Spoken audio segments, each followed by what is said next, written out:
Thank you sister. So ప్రార్థించిన వారికి, అలాగే పాటలు పాడిన వారికి మరొకసారి ధన్యవాదాలు.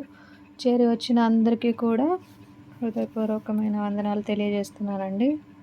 మరి గడిచిన వారం నుంచి ఇప్పటి వరకు మరలా మనము కలుసుకునేంత వరకు ప్రభు మనతో తోడై ఉండి నడిపిస్తున్నందుకు దేవునికి కృతజ్ఞతాస్తుతులు చెల్లిస్తూ ఉంటున్నాను.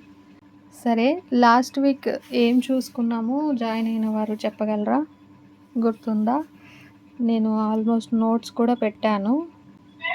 పక్షపాతం చూపిస్తే పతనమేనా అని అంశం కదా, పక్షపాతం చూపిస్తే పతనమేనా. సో ఏం చెప్పుకున్నాం అందులో?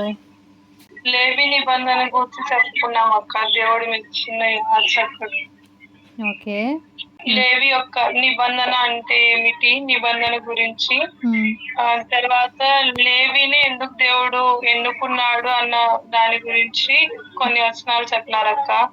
తర్వాత లేవి నోట ఏమున్నదో దాని గురించి మాట్లాడుకున్నాం. తర్వాత లేవి నడత చూసుకున్నాం. బహిరంగ తిరుగుబాటు గురించి కూడా చూసుకున్నాం కదా, ఎవరు చేశారు? పక్షపాతం చూపిస్తే ఏమవుతుంది? పతనం నిజంగానే వస్తుందా? పక్షపాతం ఎన్ని రకాలు? 3 రకాలక్క. ఓకే, ఇంకా మెయిన్గా కొన్ని వర్డ్స్ నేర్చుకున్నాం కదా, సో యూట్యూబ్లో మీకు లింక్ ఉంటుంది, యూనిటీ ఇన్ గాడ్ మినిస్ట్రీస్ ఛానల్లో లింక్ ఉంటుంది కాబట్టి మీరు పార్ట్స్ అన్నీ కూడా చూడొచ్చు. స్లైడ్స్ రూపంలో కూడా ఉంటాయి, మీరు ఈజీగా నోట్ చేసుకోవటానికి కూడా. చాలా చక్కగా వింటున్నారు, నోట్ చేసుకుంటున్నారు అని అనుకుంటున్నాను. అందుని బట్టి దేవునికి మరలా హృదయపూర్వక ధన్యవాదాలు తెలియజేస్తున్నాను మీ అందరికీ కూడా. మరి నేటి దినాన మన అంశం ఏంటండి? టైటిల్ ఎవరు చూడలేదా ఈరోజు? రైట్, బలిపీఠం దగ్గర నీ ఏడుపు. మలాకీ గ్రంథము ఇప్పటి వరకు మనము 5 పార్ట్స్ చూసుకున్నామా, 6 పార్ట్స్ చూసుకున్నామా? 5 పార్ట్స్ చూసుకున్నాం. సో ఇప్పుడు 6th పార్ట్లో రండి, మలాకీ గ్రంథము 2వ అధ్యాయము. లాస్ట్ వీక్ మనము ఎక్కడితో స్టాప్ చేసామండి? ఎన్నో వచనం వరకు 2వ అధ్యాయంలో? మొదటి వచనం నుంచి 4 వచనాల చూడండి, ఇంకా చూడండి. 5 to 9. ఎస్, 5 to 9 చూసుకున్నాం కదా. Thank you. సో నెక్స్ట్ 10 నుంచి ఇప్పుడు 16th వరకు ఈరోజు చదువుకుందాం. రండి, మలాకీ గ్రంథము 2వ అధ్యాయము 10వ వచనం నుంచి 16వ వచనం వరకు మనము నేటి భాగంగా చదువుకుందాం, ఉత్తర ప్రత్యుత్తరాలుగా. నేను ఒక వచనం చదువుతాను, మీరు ఒక వచనం చదవండి. ఒక్కొక్కరు ఒక్కొక్క వచనం ఒక్కొక్కరు చదవటానికి ప్రయత్నం చేయండి. మనకందరికీ తండ్రి ఒక్కడే కాడా? ఒక్క దేవుడే మనలను సృష్టింపలేదా? ఇలాగుండగా ఒకరి ఎడల ఒకరము ద్రోహము చేయుచు మన పితరులతో చేయబడిన నిబంధనను మనం ఎందుకు తృణీకరించుచున్నాము? 11వ వచనం ఎవరైనా చదవండి. యూదా వారు ద్రోహులైరి, ఇశ్రాయేళ్ల మధ్య యెరూషలేములోనే హేయక్రియలు జరుగుచున్నవి, అపవిత్రపరచు అన్య దేవత పిల్లలను పెళ్లి చేసుకొనిరి. 12వ వచనం. యాకోబు సంతతి వారి డేరాలలో నుండి మేల్కొలుపు వారిని, పలుకు వారిని, సైన్యములకు అధిపతియగు యెహోవాకు నైవేద్యము చేయువారిని యెహోవా నిర్మూలము చేయును. 13వ వచనము. మరియు రెండవసారి మీరు అలాగుననే చేదురు. యెహోవా బలిపీఠమును మీరు ఏడుపుతోనూ కన్నీళ్లతోనూ రోదనముతోనూ తడుపుదురు. కాబట్టి ఆయన మీ నైవేద్యమును అంగీకరింపకయు తనకు అనుకూలము కాని అర్పణలను మీ చేత తీసుకొనకయు నున్నాడు. అది ఎందుకని మీరు అడుగగా, యవన కాలమందు నీవు పెండ్లి చేసుకుని అన్యాయముగా విసర్జించిన నీ భార్య పక్షమున యెహోవా సాక్షి ఆయను. అది నీకు తోటిదై నీవు చేసిన నిబంధనకు పాత్రురాలు గదా, నీ పెండ్లి భార్య గదా. 15 కొంచెముగానైనను దైవాత్మ నొందిన వారిలో ఎవరునూ ఇలాగు చేయలేదు. ఒకడు చేసినను ఏమి జరిగెను? దేవుని చేత సంతతి నొందవలెనని అతడు యత్నము చేసెను గదా. కాగా మిమ్మును మీరే జాగ్రత్తగా చేసుకుని యవ్వనమున పెండ్లి చేసుకొనిన మీ భార్యల విషయములలో విశ్వాసఘాతకులుగా ఉండకుడి. 16వ వచనము. భార్యను పరిత్యజించుట నాకు అసహ్యమైన క్రియ అని ఇశ్రాయేలీయుల దేవుడగు యెహోవా సెలవిచ్చుచున్నాడు. మరియు ఒకడు తన వస్త్రములను బలాత్కారముతో నింపుట నాకు అసహ్యమని సైన్యములకు అధిపతియగు యెహోవా సెలవిచ్చుచున్నాడు. కాబట్టి మీ మనసులను కాచుకొనుడి, విశ్వాసఘాతకులు కాకుడి. చాలండి. ప్రభు సహాయం కొరకు చిన్న ప్రార్థన చేసుకుందాం. ప్రేమ నమ్మకం గల మా ప్రియ పరలోకపు తండ్రి, అత్యున్నతమైన సింహాసనం మీద ఆసీనైనటువంటి దేవ, మరి అయోగ్యులము, అల్పులము, ఏమాత్రం ఎన్నిక లేనటువంటి మమ్మలను ప్రవ్వా ఇలా ఒక కుటుంబముగా నీవు చేర్చినందుకే నీకు వందనములు, స్తోత్రములు చెల్లిస్తూ ఉంటున్నాను తండ్రి. నీవు చూపిస్తున్న ప్రేమను బట్టి నీకు వందనములు తండ్రి. నీవు మా పట్ల చేసిన త్యాగాన్ని బట్టి నీకు వందనములు. ఇంతవరకు మేము సజీవులుగా ఉన్నామంటే ప్రవ్వా అది కేవలం నీ యొక్క కృప. మరి నేటి దినాన మలాకీ గ్రంథము మరి పార్ట్ 6గా మరి ధ్యానించుకొని ఉంటుండగా ప్రవ్వా తండ్రి నీ నోటి బూరగా వాడుకుంటూ రమ్మని వేడుకుంటున్నాను దేవా.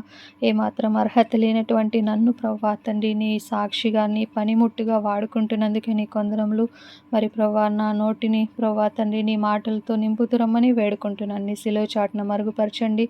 ఇర్మియా 1:9, నిర్గమ 4:12, కీర్తన 119:18 ప్రకారం ప్రవ్వా తండ్రి నీవే వాగ్దానాలు నెరవేరుస్తూ నా పట్ల ప్రవ్వా తండ్రి నీవే నీ యొక్క వాక్కును నా నోట నింపుతూ రమ్మని మరలా వేడుకుంటూ, మరి విన్న వారికి కూడా మరి ప్రవ్వా ఏది అవసరమో దానిని మాత్రమే తండ్రి అందజేస్తూ రమ్మని వేడుకుంటూ, పరిశుద్ధాత్మ సహాయము మా మీద ఎంతైనా కుమ్మరిస్తామని నమ్మి స్తుతిస్తూ యేసుక్రీస్తు అతి పరిశుద్ధమైన నామం పేట స్తుతించి ప్రార్థించి అడిగి వేడుకొనుచున్నాము తండ్రి.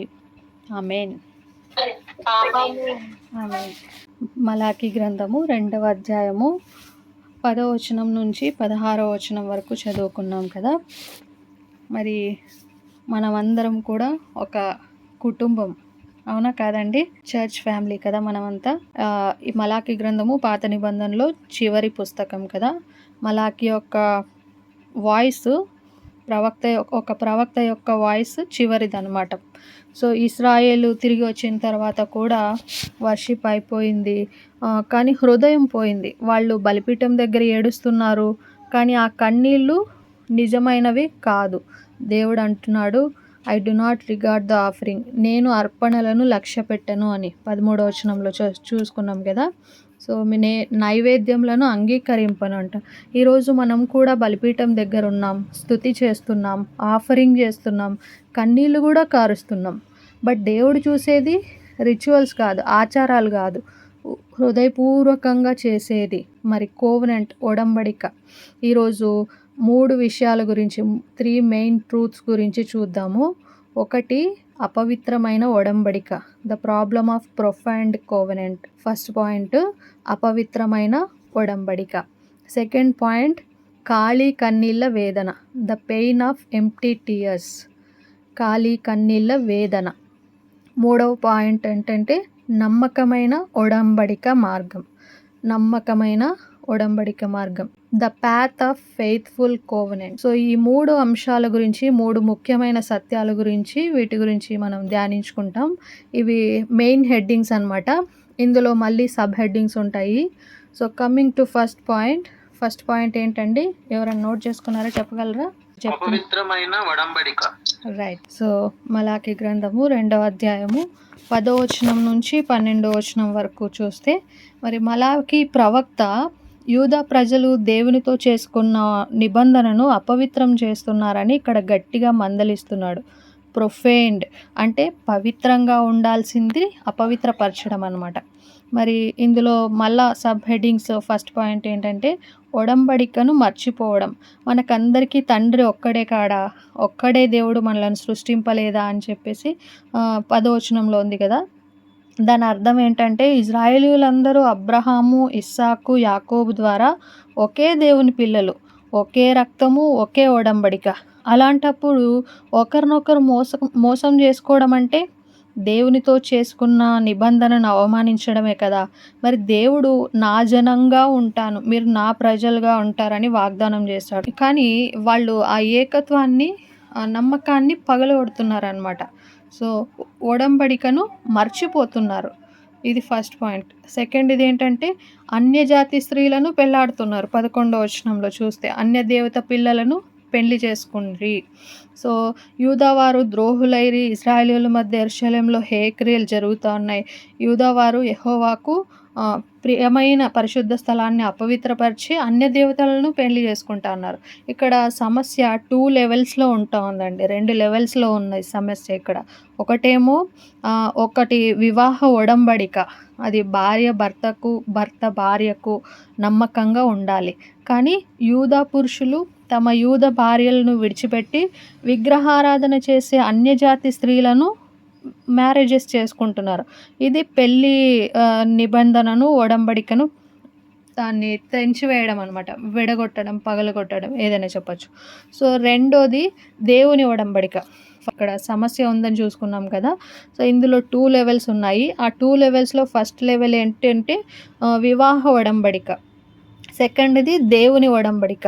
అన్య స్త్రీలను పెండ్లాడడం అంటే వాళ్ళ దేవతలను కూడా ఇంట్లోకి తీసుకుని రావడం. గుర్తుపెట్టుకోండి, అన్య స్త్రీలను పెండ్లాడటం అంటే వాళ్ళని పెళ్లి చేసుకోవడం అంటే వాళ్ళని మాత్రమే కాదు, వాళ్ళ దేవతలను కూడా మన ఇంట్లోకి తీసుకురావడమే. సో ఈ దేవుడు సీనాయి కొండ మీద నేను తప్ప వేరొక దేవుడు మీకు ఉండకూడదని చెప్తాడు కదా. మరి నిబంధన చేస్తాడు, ఆజ్ఞ ఇస్తాడు. అన్య దేవత కుమార్తెలను పెండ్లాడటం అంటే ఆ యొక్క ఆజ్ఞను, ఆ యొక్క నిబంధనను అపవిత్రం చేయడమే. మరి దేవాలయాన్ని పవిత్ర స్థలముగా ఉంచాల్సింది పోయి విగ్రహారాధనతో అపవిత్రం చేస్తూ ఉన్నారనమాట. సో ఇది అన్యజాతి స్త్రీలను పెళ్లి చేసుకోవడం గురించి 11వ వచనంలో ఉంది. మరి దీనికి దేవుని శిక్ష ఉంది కదా. 12వ వచనంలో నైవేద్యము చేయువారిని, యెహోవాకు నైవేద్యం చేయువారిని యెహోవా నిర్మూలము చేయును అనే మాట లాస్ట్లో. సో యాకోబు సంతతి వారిలో అందరిలో కూడా మరి డేరాల్లో నుంచి మేల్కొల్పేవారిని, పలికేవారిని, వీళ్ళందరినీ కూడా మరి యెహోవాకు నైవేద్యం చేసేవారిని కూడా యెహోవా నిర్మూలం చేస్తానంటున్నాడు. దాని అర్థం ఏంటంటే ఇలా చేసేవాళ్ళు, ఇతరులను ప్రోత్సహించేవాళ్ళు, మౌనంగా ఉండేవాళ్ళు అందరూ కూడా దేవుని ఉగ్రతకు గురి అవుతారు. కొట్టివేయును అంటే దేవుని ప్రజల సమాజం నుండి తీసివేయడం. ఒడంబడికను తేలిగ్గా తీసుకుంటే పరిణామం తీవ్రంగా ఉంటుందని హెచ్చరించడం. మరి మలాకీ చెప్పే ప్రధాన సమస్య ఏంటంటే ప్రజలు దేవునితో ఒడంబడికను 2 చోట్ల విరగ్గొట్టారు. ఒకటి మనుషుల మధ్య నమ్మకం పోగొట్టుకున్నారు. రెండవది దేవునితో విశ్వాసం పోగొట్టుకున్నారు. పెళ్ళి అనేది కేవలం సామాజిక ఒప్పందం కాదండి, అది దేవునితో చేసుకున్న నిబంధనకు ఒక చిన్న నమూనా. మరి పెళ్ళిలో నమ్మకం లేకపోతే దేవునితో నమ్మకం కూడా ఉండదు. మరి మలాకీ ఇలా గట్టిగా మందలించిన తర్వాత యూదా ప్రజల రియాక్షన్ అనేది చాలా తేలిగ్గా ఉంది. దేవుడా, నువ్వు మాకు అన్యాయం చేస్తున్నావు అనే ధోరణే వాళ్ళలో కనిపిస్తూ ఉంది. మరి వాళ్ళు ఇచ్చిన రియాక్షన్స్ ఏంటి అని మనం చూసినట్లయితే 13వ వచనము, 14వ వచనంలో మనకి 3 రియాక్షన్స్ కనిపిస్తాయి. 3 రియాక్షన్స్. మలాకీ గ్రంథం 2వ అధ్యాయం 13వ వచనము, 14వ వచనంలో వీళ్ళ రియాక్షన్స్, యూదా ప్రజల రియాక్షన్స్ కనిపిస్తాయి. ఒకటేమో ఏడుస్తూ బలులు అర్పిస్తారు. ఇంకొక రియాక్షన్ ఏంటంటే అమాయకంగా నటిస్తారు. ఇంకొకటి తేలికగా ఒడంబడికను తేలిగ్గా తీసుకుంటారు. ఏడుస్తూ బలి అర్పించడం అంటే మరి దేవుడు మమ్మల్ని అర్థం చేసుకోవటం లేదా అనే ఫీలింగ్తో ఏడుస్తూ ఉన్నారు వాళ్ళు. ప్రజలు మందిరానికి వచ్చి బలి అర్పిస్తున్నారు, దేవుడు తమ కానుకలు ఎందుకు స్వీకరించడం లేదని ఏడుస్తున్నారు. కానీ కన్నీళ్ళు వాళ్ళు దేవుడు వాళ్ళ అర్పణను అంగీకరించట్లేదని ఏడుస్తున్నారే తప్ప, కన్నీరు కారుస్తున్నారే తప్ప పశ్చాత్తాపం కోసమైతే కన్నీళ్ళు కార్చట్లేదనమాట. దేవుడు మనల్ని అర్థం చేసుకోవట్లా, మమ్మల్ని పట్టించుకోవట్లేదు అనే ఫీలింగ్తో ఏడుస్తూ ఉన్నారు.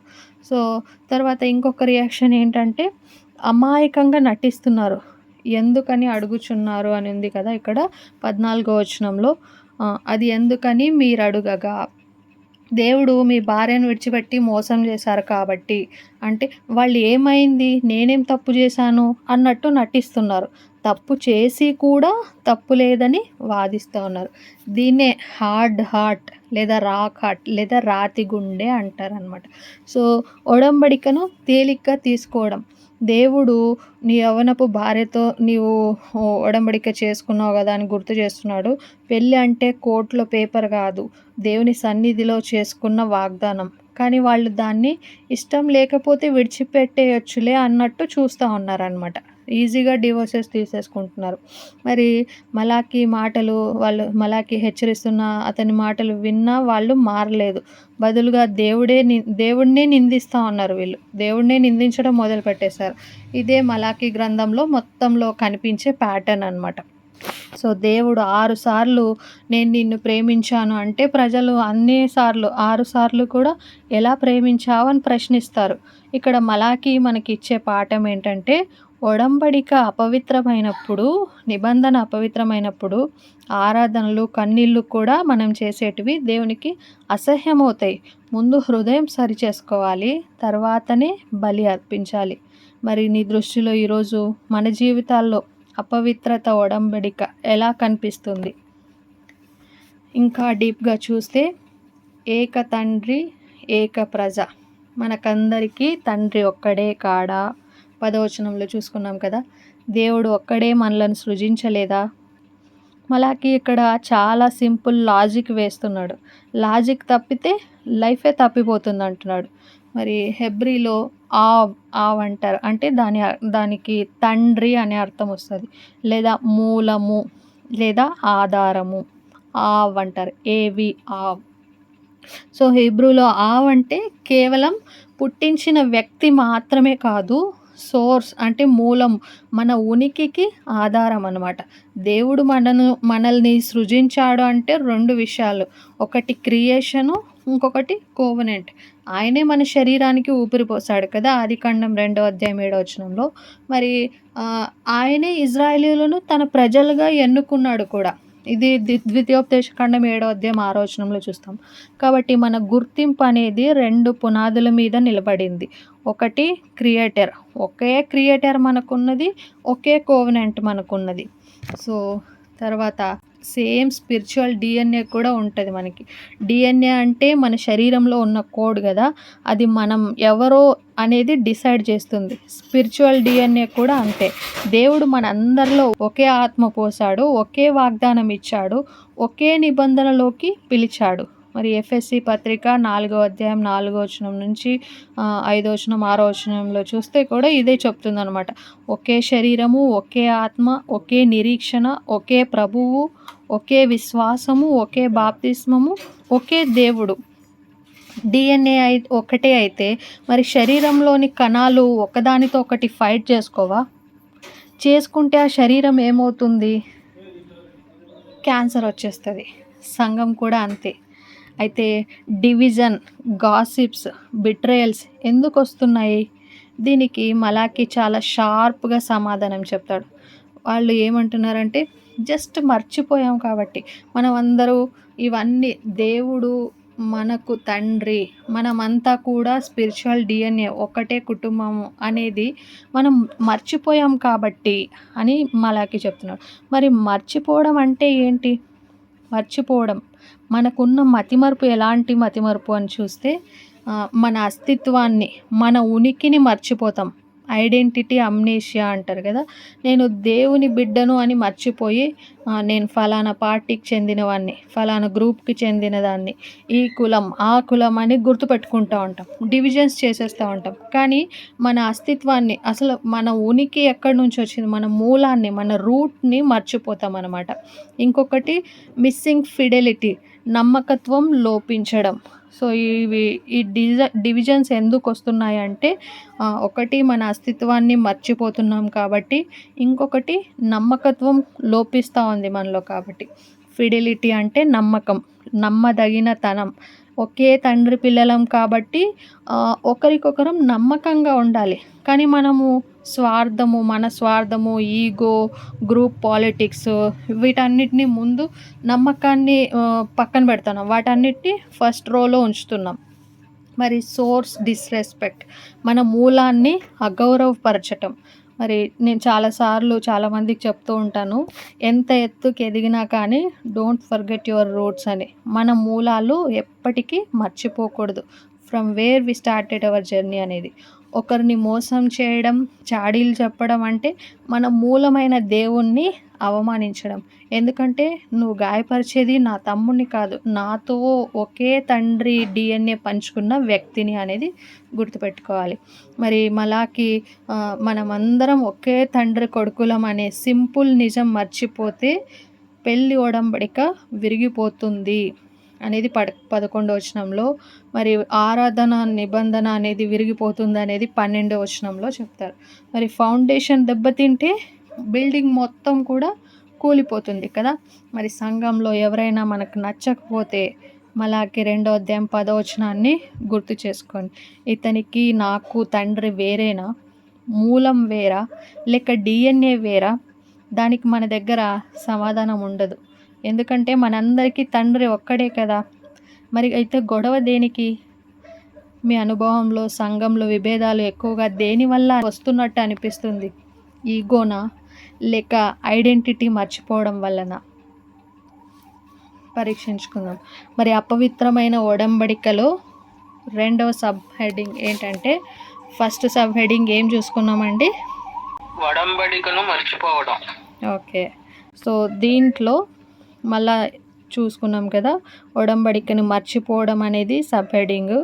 అన్యజాతి స్త్రీలను పెండ్లాడటం అనేది మరి దేవుని శిక్ష ఏ విధంగా ఉంటుందనేది చూసుకున్నాం. అలాగే మళ్ళీ వాళ్ళ రియాక్షన్స్ కూడా చూసుకున్నాం కదా. ఆ రియాక్షన్స్ తర్వాత ఇప్పుడు మరి సెకండ్ పాయింట్ మనం చూసుకుందాం. ఫస్ట్దేమో ఏడుస్తూ బలి అర్పిస్తారు, రెండవది అమాయకంగా నటిస్తారు, మూడవది తేలిగ్గా తీసుకుంటారు, నిబంధనను తేలిగ్గా తీసుకుంటారు. So thank you. సో ఇక్కడ మరి అపవిత్రమైన ఒడంబడికలో 2వ సబ్ హెడ్డింగ్ చూసుకుందాం. Profaning the covenant of our fathers, పితరుల ఒడంబడికను అపవిత్రం చేయటం. 11వ వచనంలో చూస్తాము. యూదావారు ద్రోహులైరి, ఇశ్రాయేలీయుల మధ్య యెరూషలేములోనే హేయక్రియలు జరుగుతున్నాయి. యూదావారు యెహోవాకు ప్రియమైన పరిశుద్ధ స్థలమును అపవిత్రపరిచి అన్యదేవత పిల్లలను పెళ్లి చేసుకునిరి. యూదావారు ద్రోహులైరి అనే మాటలు చూద్దాం. మలాకి ఇక్కడ గొడవను నెక్స్ట్ లెవెల్కి తీసుకెళ్ళాడనమాట. సమస్య కేవలం గొడవలు కాదు, అది మోసం.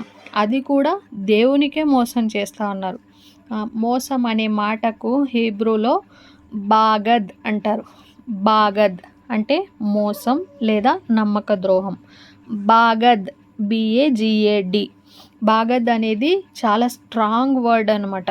రోడ్డు మీద మోసం కాదు, ఇది యుద్ధంలో సైనికుడు తన సొంత జట్టుని వెన్నుపోటు పొడిచినంత మోసం అన్నమాట. బైబిల్లో ఈ వర్డ్ 90% చోట్ల పెళ్ళి లేదా ఒడంబడిక కాంటెక్స్ట్లోనే వస్తుంది.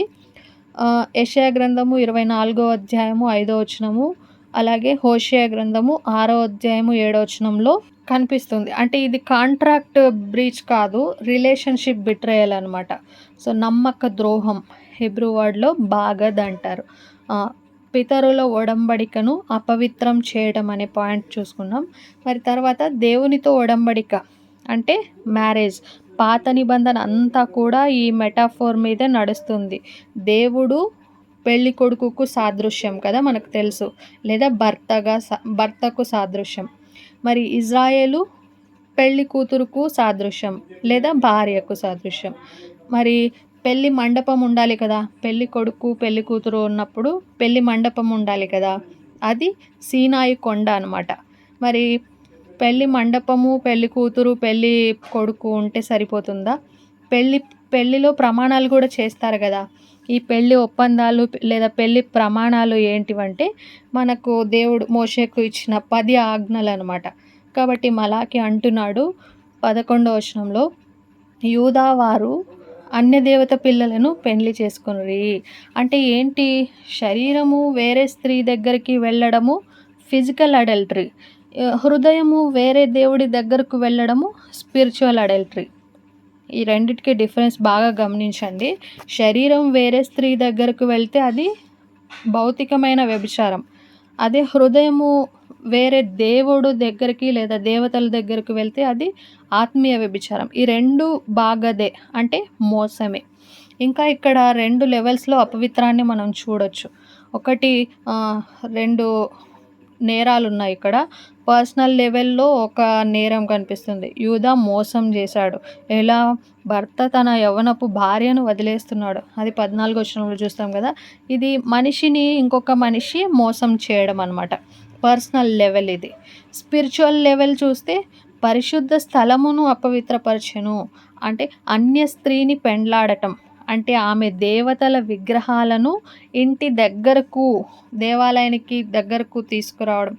దేవుడు నా మందిరము, నా ప్రార్థనా మందిరం అంటున్నాడు కదా, నా ఆలయం. కానీ వాళ్ళు దాన్ని ఒక విగ్రహాల అడ్డాగా మార్చేశారనమాట. పితరుల ఒడంబడిక లేదా నిబంధన అంటే అబ్రహాము, మోషే ద్వారా దేవుడు చేసిన వాగ్దానం. నేను నీ దేవుడును, నీవు నా ప్రజలు. మరి అన్య దేవతలను పెండ్లాడటం అంటే ఆ ఒప్పందం పేపర్ని చించివేయటమే అనమాట. ఈరోజు మనం ఎలా అప్లై చేసుకోవచ్చు అంటే, మనము అన్య దేవతల విగ్రహాలను పెళ్ళాడకపోవచ్చు, కానీ బాగద్ అనే స్పిరిట్ ఇప్పటికీ ఉంది. దేవుడు మొదటి స్థానం. కానీ మన టైం, మన మనీ, మన లాయల్టీ అన్నీ డబ్బు, పేరు, కెరియర్, సోషల్ మీడియా వీటి దగ్గరికి వెళ్తున్నాయా? అదే మోడ్రన్ స్పిరిచువల్ అడల్టరీ అనమాట. ఇదే ఆత్మీయ వ్యభిచారం. మనం కూడా పరిశుద్ధ స్థలం అయిన మన హృదయాన్ని అపవిత్రం చేస్తున్నాం. అదే కొరింథీ మొదటి పత్రికలో 6వ అధ్యాయం 19వ వచనంలో చూస్తాం కదా. మరి ఇక్కడ మలాకి చెప్పే సారాంశం ఏంటంటే, నమ్మక ద్రోహం ఎప్పుడు బయటి వ్యక్తితో మొదలవ్వదు, ముందు దేవునితో మొదలవుతుంది. దేవుణ్ణే మోసం చేసిన వాడు భార్యను మోసం చేయలేడా? ఈజీగా చేసేస్తాడు. మరి మన దృష్టిలో ఈరోజు ఆత్మీయ వ్యభిచారం అంటే కేవలం విగ్రహారాధన మాత్రమేనా, లేక దేవుని కంటే ఎక్కువగా ప్రేమించే ప్రతిదీ కూడానా? తర్వాత 3వ సబ్ హెడ్డింగ్ ఏంటంటే కట్ ఆఫ్ ది అఫెండర్, నిర్మూలించడం. తప్పు చేసిన వ్యక్తితో సంబంధం తెంచుకోవడం అన్నమాట. 12వ వచనంలో చూస్తాం. నిర్మూలించడం, కట్ ఆఫ్. సందర్భం ఏంటి ఇక్కడ అంటే, యూదులు బబులోను నుండి తిరిగి వచ్చాక గుడి కట్టుకున్నారు, ఆలయం కట్టుకున్నారు. కానీ యాజకులు లేదా ప్రజలు బయటికి భక్తి, లోపల అవిధేయత చూపిస్తూ ఉన్నారు. బయటికేమో భక్తిగా కనిపిస్తున్నారు, లోపల మాత్రం అవిధేయత అట్లనే ఉంది. మేల్కొల్పువాడు అంటే ఇతరులకు బోధించే యాజకుడు. ఉత్తరం ఇచ్చేవాడు అంటే బలి అర్పణలు తెచ్చే లేదా బలి అర్పణలు అర్పించే యాజకుడు. దేవుడు ఎవరిని హెచ్చరిస్తూ ఉన్నాడు? రౌడీలను కాదు, ఆరాధన నడిపించేవారిని. ఎందుకంటే వాళ్ళ తప్పు వల్ల మొత్తం సంఘం పాడవుతుందని చెప్తున్నాడు. మరి నిర్మూలన చేయను అంటే ఏంటి? హీబ్రూ మాట కరత్ అంటారు. కరత్ అంటే కోసివేయడం లేదా నిర్మూలము అనే మాట. ఈ కరత్ అనే మాటకు 3 అర్థాలు వస్తాయి. ఒకటి, సంఘం నుంచి వేరు చేయటం, అంటే యెహోవా ప్రజలతో సహవాసం తెగిపోవటం. రెండవది అకాల మరణం, దేవుని రక్షణ తీసివేయడం. మూడవది సంతానము, విత్తనం లేకుండా పోవడం అన్నమాట. ఆ కుటుంబం అక్కడితో ఆగిపోతుంది. మనము ముందు పార్ట్స్లో చూసుకున్నాం కదా, విత్తనము లేకుండా చేస్తాననేది. మరి 2వ అధ్యాయము 3వ వచనంలో ఇంకా దేవుడు ఘాటుగా చెప్తాడు. మీ ముఖాలపై ఏం చల్లుతానన్నాడు? వేం వేతునన్నాడు. గుర్తుంది కదండి, లాస్ట్ క్లాసెస్లో చూసుకున్నాము. సో మీ ముఖాలపై పేడ వేతును అంటే అంత కఠినంగా ఎందుకు? ఒడంబడికను వాళ్ళు ఆటలా తీసుకున్నారు కాబట్టి దేవుడు అంత కఠినమైన శిక్ష వేయాల్సి వస్తుంది, అంత కఠినమైన మాట పలకాల్సి వస్తుంది. కాబట్టి మనము దేవుణ్ణి ఏ విధంగా సంతోషపెడతా ఉన్నాం? నిర్మూలన చేసే గ్రూప్లో మనం ఉన్నామా? ఆ గుంపులో మనం ఉన్నామా? దేవుడు మనల్ని కూడా నిర్మూలన చేసేస్తాడా? పరీక్షించుకుందామా? మరి ఈ వచనం నుంచి 3 ప్రధానమైన సత్యాలు తెలుసుకోవచ్చు. అంటే దేవుడు తీవ్రమైన వాడు, గాడ్ ఈజ్ సీరియస్. లేవ్యకాండం 10వ అధ్యాయము 3వ వచనంలో నా దగ్గరకు వచ్చేవారు నన్ను పరిశుద్ధునిగా ఎంచాలని చెప్తాడు. దేవునికి ఆరాధన అంటే అలవాటు కాదు, అది పెళ్ళి లాంటి ఒడంబడిక. భర్తను ప్రేమిస్తూనే వేరే వ్యక్తితో తిరగలేం కదా, దేవునితో కూడా అంతే. దేవుని మందిరానికి వెళ్తూ, మరి అదేవిధంగా వేరే విగ్రహారాధన, వేరే అన్య దేవతలను పూజించడం అనేది కూడా వ్యభిచారం కిందనే లెక్క అన్నమాట. మరి పదవి మినహాయింపు కాదు, పదవి అనేది బాధ్యత ఎక్కువ ఉంటుంది. అది వర్షిప్ లీడర్ అయినా సరే, పాస్టర్ అయినా సరే, సంఘ పెద్ద అయినా సరే, విశ్వాస అయినా సరే, టైటిల్ వల్ల దేవుని రూల్ ఏమీ మారదు. లూకాసువార్త 12వ అధ్యాయంలో 48 వచనంలో ఎవనికి ఎక్కువ ఇవ్వబడుతుందో వాని వద్ద ఎక్కువ అడుగుబడుతుంది. మరి నాయకుడు తప్పు చేస్తే సంఘం మొత్తం దెబ్బతింటుంది. అందుకే పరిణామాలు కూడా భారీగా ఉంటాయి. దేవుని పరిశుద్ధత అనేది బేరమాడేది కాదు. God's holiness is non negotiable. మనం బేరం ఆడతాం. దేవా, ఆదివారం వస్తున్నా కదా, ఫుల్ టైం నీతోనే స్పెండ్ చేస్తున్నా కదా, మిగతా 6 రోజులు కొంచెం అడ్జస్ట్ అవుతావా? నో, దేవుడు ఒప్పుకోడు. పాపులారా మీ చేతులు కడుక్కోండి, ద్విమనస్కులారా మీ హృదయాలు పవిత్రపరచుకోండి అని యాకోబు పత్రిక 4వ అధ్యాయం 8వ వచనంలో ఉంటుంది. మరి సగం విధేయత చూపిస్తే మనము అవిధేయతతో సమానం. దేవుడు ఈ మాటలతో మనల్ని భయపెట్టడం లేదు, కానీ ప్రేమతో సరిచేస్తూ ఉన్నాడు. మన ఒడంబడిక, మన నిబంధన చెక్ చేసుకోవాలి. బాప్తిస్మం తీసుకున్నప్పుడు యెహోవాకు ఇచ్చిన మాట గుర్తు తెచ్చుకోవాలి. రోజువారీ జీవితంలో దాన్ని బ్రేక్ చేస్తున్నామా? బయట ఒకలాగా లోపల ఒకలాగా, స్టేజ్ మీద ప్రార్థన చేసి ఇంట్లో వచ్చి గాసిప్ చేస్తే అది కూడా ఒడంబడికను బ్రేక్ చేసినట్టే. ఆరాధన అంటే మీటింగ్ అవర్స్ మాత్రమే కాదు, 24/7 జీవితం అన్నమాట. మళ్ళా నిరాశ లేదు, ఆశ ఉంది. మలాకి 3వ అధ్యాయం 7వ వచనం తర్వాత వచనంలో అంటాడు, దేవుడు అంటాడు, మరి నా వైపు తిరగండి, నేను మీ వైపు తిరుగుతాను. నిర్మూలించడం ఉద్దేశం నాశనం కాదు, పశ్చాత్తాపానికి మేల్కొల్పే పిలుపు మాత్రమే. కాబట్టి దేవుడు మనల్ని పాపము నాశనం చేయకుండా ఉండాలనే అంత సీరియస్గా ఉన్నాడు. ఆయన పరిశుద్ధత మనల్ని కాపాడే కంచె అన్నమాట. ఒక పెళ్ళి జరుగుతుంది, వేదిక మీద పూజారి మంత్రాలు చదువుతూ ఉంటాడు, కానీ పెళ్ళి కొడుకు మాత్రం ఫోన్లో వేరే అమ్మాయితో చాట్ చేస్తున్నాడు అనుకోండి. అందులో అక్కడ రిచువల్ ఉంది, ఆచారం అయితే జరుగుతూ ఉంది, కానీ అతని హృదయం లేదు, వేరే చోటు ఉంది కదా. ఇజ్రాయెల్ పరిస్థితి కూడా, వాళ్ళ ఇజ్రాయెల్ సిచ్యుయేషన్ కూడా సేమ్ అలాగే ఉందన్నమాట. ఫస్ట్ పాయింట్ ఏం చూసుకున్నామండి? అపవిత్రమైన ఒడంబడిక కదా. అందులో మళ్ళీ ఇంకొక 3 పాయింట్స్ చూసుకున్నాం కదా. చెప్పండి. ఒకే తండ్రి ఒకే ప్రజ, ఏక తండ్రి ఏక ప్రజ కదా. తర్వాత పితరుల ఒడంబడికను అపవిత్రం చేయడం అని, తర్వాత నిర్మూలించడం అనేది 3వ పాయింట్గా చూసుకున్నాం. సో ఇప్పుడు బలిపీఠం దగ్గర నీ ఏడుపు అనే అంశంలో సెకండ్ మెయిన్ పాయింట్ని చూసుకుందాం రండి. 13, 14 వచనాలు ఎవరైనా చదవండి. ఇక్కడ ఖాళీ కన్నీళ్ళ వేదన కనిపిస్తుంది. The pain of empty tears. రెండవసారి మీరు ఇలాగునే చేయుదురు. యెహోవా బలిపీఠమును మీరు ఏడుపుతోనూ కన్నీళ్లతోనూ రోదనతోనూ తడుపుదురు. కాబట్టి ఆయన మీ నైవేద్యమును అంగీకరింపకయు తనకు అనుకూలము కాని అర్పణలను మీ చేత తీసుకొనకయు నున్నాడు. అది ఎందుకని మీరు అడగగా, యవ్వన కాలమందు నీవు పెండ్లి చేసుకొని అన్యాయముగా విసర్జించిన నీ భార్య పక్షమున యెహోవా సాక్షి ఆయనను. అది నీకు తొట్టిదై నీవు చేసిన నిబంధనకు పాత్రురాలు కదా, నీ పెండ్లి భార్య కదా. చాలు బ్రదర్. సో ఇక్కడ the pain of empty tears, ఖాళీ కన్నీళ్ళ వేదన అనేది సెకండ్ మెయిన్ హెడ్డింగ్ కదా. సో అది ఏం చెప్తుంది? 13, 14 వచనాల్లో ఏం చెప్తుంది అంటే, ఖాళీ కన్నీళ్ళు అంటే ఏంటి? ఫస్ట్ ఆఫ్ ఆల్, ఇజ్రాయేలీయులు దేవాలయానికి వచ్చి బలిపీఠం దగ్గర ఏడుస్తూ ఉన్నారు, దేవా మమ్మల్ని క్షమించు అని కన్నీళ్ళు గారుస్తూ ఉన్నారు. కానీ దేవుడు ఆ కన్నీళ్లను ఎంప్టీ టియర్స్, ఖాళీ కన్నీళ్ళు అంటున్నాడు. ఎందుకు? కన్నీళ్ళు ఉన్నాయి, కానీ ఆ కన్నీళ్ళ వెనక మార్పు అనేది లేదు.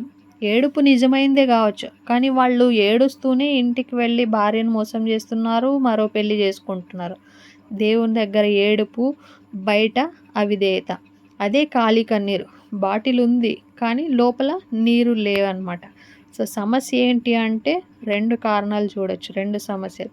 ఒకటి, ఆరాధన ప్లస్ జీవితాన్ని వేరు చేశారు. బలిపీఠం దగ్గర దేవా నువ్వే నా దేవుడివి అంటున్నారు, ఇంటికి వెళ్ళి నా ఇష్టం, నా భార్యను ఉంచుకుంటానో వదిలేస్తానో అది నా ఇష్టం అంటున్నారు. దేవుడు అంటున్నాడు, మీరు బలిపీఠాన్ని కన్నీళ్లతో కప్పేస్తున్నారు. అంటే మీ కన్నీళ్ళు, మీ అర్పణలు కూడా నాకు అసహ్యంగా ఉంటున్నాయి. ఎందుకంటే వాటిలో నిజాయితీ లేదు. నిజాయితీ లేని కన్నీళ్ళు, మొసలి కన్నీళ్ళు గారుస్తూ ఉన్నారు. మరి ఇంకొక సమస్య ఏంటంటే కోవెనెంట్‌ని మర్చిపోయారు. వైఫ్‌ని కట్టుకున్న భార్యను మోసం చేశారు. 14వ వచనంలో కీలకమైన మాట ఏముంటదక్కడ అంటే, నీ పెండ్లి భార్య గదా! పెళ్ళి అంటే జస్ట్ పేపర్ కాదు. యెహోవా సాక్షిగా చేసుకున్న ఒక నిబంధన. ఆ కాలంలో పురుషులు నా భార్య వయసు అయిపోయిందనో, లేక నాకు కొత్త అమ్మాయి కావాలనో అని పాత భార్యను వదిలేసి విదేశీ స్త్రీలను పెళ్లి చేసుకుంటున్నారనమాట. అది చట్టపరంగా అప్పుడు వాళ్ళకి కరెక్టే అయ్యుండొచ్చు. కానీ దేవుని ఒడంబడిక పరంగా అది మోసం. దేవుడు ఎందుకు బలులు, అర్పణలను తిరస్కరించాడు? దేవునికి కన్నీళ్ళంటే ఇష్టం లేదా? ఇష్టం లేదని కాదు. కీర్తనలు 56వ అధ్యాయం 8వ వచనంలో, నీవు నా కన్నీళ్లను నీ బుడ్డిలో ఉంచుకున్నావు అంటాడు కదా. మన కన్నీళ్ళు మనం కార్చే ప్రతి ఒక్క కన్నీటి చుక్క, కన్నీటి బొట్టు కూడా దేవుడు బుడ్డిలో దాచుకొని ఉంటాడు. మరి ఆయనకు కన్నీళ్ళంటే ఎందుకు ఇష్టం లేదు? ఇక్కడ మలాకి గ్రంథంలో కన్నీళ్ళు వేరే. ఇది యాక్టింగ్ అనమాట, అంత నటన. హృదయం మారకుండా జనాలు చూసేలాగా కళ్ళు మాత్రమే తడుస్తున్నాయి అన్నమాట. మొసలి కన్నీళ్ళు అంటే మనకు బాగా అర్థమవుతుంది కదా. మరి సామెతలు 28:9లో, ధర్మశాస్త్రం వినబడకుండా చెవిని తొలగించుకొను వాని ప్రార్థన యెహోవాకు హేయమంట. మరి దేవుడు అంటాడు, ముందు ఇంటి విషయం సరి చేసుకోండియా, తర్వాత బలిని తీసుకురా. మత్తయి సువార్త 5వ అధ్యాయము 23-24లో ఉంటుంది. మరి ఖాళీ కన్నీళ్ళ వేదన మనకి ఏం నేర్పుతుంది? ఏడుపు కంటే విధేయత ముఖ్యమని నేర్చుకోవాలి. మీటింగ్లో పాటలు విని కన్నీళ్ళు రావడం తప్పు కాదు. కానీ ఇంటికి వెళ్ళి మాట్లాడుకోకుండా ఉన్న సహోదరితో లేదా భార్యతో, భర్తతో కానీ రాజీ పడకపోతే ఆ కన్నీళ్ళు వృధాయే. దేవుడు చూసేది కన్నీటి చుక్కలు కాదు, మన హృదయం, మార్పు చెందిన హృదయం. అందుకనే ఏడుపు కంటే విధేయత ముఖ్యమని మనం నేర్చుకోవాలి ఈ భాగం నుంచి. తర్వాత ఈ నిబంధనలు, ఒడంబడికలు సీరియస్ అని తెలుసుకోవాలి. భార్యతో నిబంధన చేసాం, ప్రమాణం చేసాం, సంఘంతో నిబంధన చేసుకున్నాం, యెహోవాతో ఒప్పందం చేసుకున్నాం, నాకు ఇష్టం లేదు అని మధ్యలో వదిలేయటము దేవుని దృష్టిలో మోసం అవుతుంది. ఫెయిత్ఫుల్గా ఉండడం అంటే సుఖంగా ఉన్నప్పుడు మాత్రమే కాదు, అన్ని పరిస్థితుల్లో కూడా ఫెయిత్ఫుల్గా ఉండాలి. మరి దేవుడు హిపోక్రసీని భరించడు అనేది మనం నేర్చుకోవాలి. మనం బయట అంతా బాగుంది సిస్టర్ అని నవ్వుతూ లోపల కోపము, పగ పెట్టుకుంటే మన ప్రార్థనలు బలిపీఠాన్ని చేరవండి. మొదట సరి చేసుకోవాలి. ఒక్క మాటలో చెప్పాలంటే దేవునికి మన కన్నీటి సౌండ్ కంటే మన విధేయత యొక్క సైలెన్స్ ఎక్కువ ఇష్టం. కన్నీళ్ళు రావాలి, కానీ ఖాళీగా కాదు, మార్పుతో రావాలి. మరి మార్పు లేని కన్నీళ్ళు ఎలా ఉంటాయి? Tears without transformation. మలాకి 2:13ని లోతుగా చూస్తే అక్కడ కన్నీరు అంటే హీబ్రూ అర్థము దేమా అంటారు. దేమా, కన్నీరు అంటే దేమా. హీబ్రూలో కన్నీటికి 2 మాటలు ఉన్నాయి, 2 అర్థాలు వస్తాయి. ఒకటి దేమా అంటే కంటి నుండి వచ్చే నీరు, అది ఎమోషన్ అన్నమాట. కంటి నుండి వచ్చే నీరుకి అర్థము దేమా అంటారు. ఇంకొకటి బెఖీ అంటారు. బెఖీ అంటే బిగ్గరగా ఏడవటం, అది రోదన, హృదయంలో నుంచి వస్తుంది. దేమా అంటే కంటి నుండి వస్తుంది, కంటి నుండి వచ్చే నీరు, అది ఇమోషన్తో వచ్చే నీరు. బెఖీ అంటే బిగ్గరగా ఏడవటం అనమాట, రోదించడం, హృదయం లోపల నుంచి వస్తుంది. సో 2వ అధ్యాయం 13వ వచనంలో, మలాకి 2:13లో వాడింది దెమ. అంటే వాళ్ళు నిజంగానే ఏడుస్తున్నారు, నటన కాదు. బలిపీఠం మొత్తం తడిసిపోయేలా కన్నీళ్ళు గారుస్తూ ఉన్నారు, అర్పణలు కూడా తెస్తూ ఉన్నారు. మరి దేవుడు ఇక చాలు, నో మోర్ అని ఎందుకన్నాడు? వాళ్ళు నిజంగా ఏడుస్తున్నారు కదా. ఎందుకంటే కన్నీళ్ళు ఉన్నాయి కానీ పశ్చాత్తాపం లేదు. కన్నీళ్ళు వర్సెస్ పశ్చాత్తాపం తేడా ఏంటి? కన్నీళ్ళు వర్సెస్ పశ్చాత్తాపం తేడా ఏంటి? కన్నీళ్ళు మాత్రమే పశ్చాత్తాపము ఉన్న కన్నీళ్ళు. దేవా నా పరిస్థితి చూసి జాలిపడు, దేవా పాపిని నన్ను క్షమించు. పరిస్థితి కోసం ఏడుపు, పాపం కోసం ఏడుపు, దేవుడి దీవెన కావాలి, దేవుడే కావాలి, మార్పు ఉండదు. మార్పు వస్తుంది. ఇశ్రాయేలీయులు ఏడుస్తున్నది, మా భార్యలు పోయారు, మా జీవితాలు నాశనం అయిందని ఏడుస్తూ ఉన్నారు. మరి మేము దేవుని నిబంధనను బ్రేక్ చేశామని కాదు, వాళ్ళు అందుకు ఏడ్చింటే దేవుడు ఖచ్చితంగా వాళ్ళ కన్నీటికి జవాబు ఇచ్చేవాడు. కానీ వాళ్ళ వ్యక్తిగతమైన సమస్యల కోసము మా భార్యలు పోయారు, మా జీవితాలు నాశనం అయిపోయాయని వీటి కోసం కన్నీళ్ళు కారుస్తున్నారు. అదే పెద్ద ప్రాబ్లం అన్నమాట. అదే సమస్య. యెషయా 58:2 కూడా ఇదే చెప్తుంది. వారు నిత్యము నన్ను వెదుకుచు నీతిని ఆచరించు వారి వలె కనిపిస్తున్నారు. బయటకు మాత్రమే భక్తి, లోపల మార్పు అనేది లేదు. మరి 2 రకాల ఏడుపుని ఇద్దరు వ్యక్తుల జీవితాల నుంచి ఉదాహరణగా తీసుకోవచ్చు మనం. కొత్త నిబంధనలో యూదా ఏడ్చాడు కదా. మరి యేసు ప్రభువును అప్పగించి నేను అమాయకుని రక్తం అప్పగించి పాపం చేశానని ఒప్పుకుంటాడు. కన్నీళ్ళు వచ్చాయి. కానీ ఏం చేశాడు? దేవుని దగ్గరికి రాలా. దగ్గరికి వెళ్ళి